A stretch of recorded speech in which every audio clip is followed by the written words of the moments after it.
ఎన్నికల ముందల ముఖ్యమంత్రి గారు ఏం చెప్పారు? నాకు కులం తెలీదు, మతం తెలీదు, పార్టీలు తెలియదు అన్నాడు.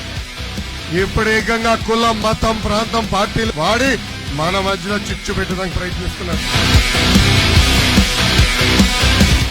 బీసీ సోదరులకి రావాల్సిన 27 సంక్షేమ కార్యక్రమాలు ఈ ప్రభుత్వం రద్దు చేసింది.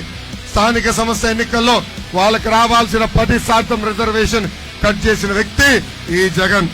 అంతెందుకు 27,000 మంది బీసీల పైన దొంగ కేసులు పెట్టి జైలు కూడా పంపించిన వ్యక్తి ఈ సైకో జగన్.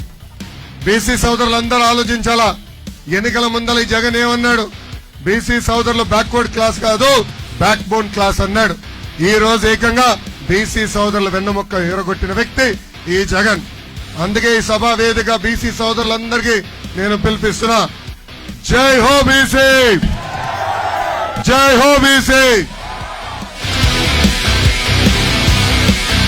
లారీ డ్రైవర్లకి, ఓనర్లకి నేను హామీ ఇస్తున్నా, 2 నెలల్లో ఓపిక పట్టండి. భారతదేశంలోనే అతి తక్కువ పన్ను ఉండే విధంగా చేసే బాధ్యత మన ప్రభుత్వం తీసుకుంటుంది. కొత్తపడిన జూట్ మిల్ మరీ తెలిపించే బాధ్యత మేము తీసుకుంటాం.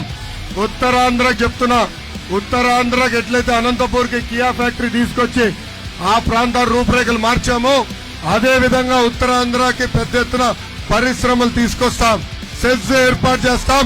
స్థానికులకే ఉద్యోగాలు కల్పించే బాధ్యత నేను వ్యక్తిగతంగా తీసుకుంటాను.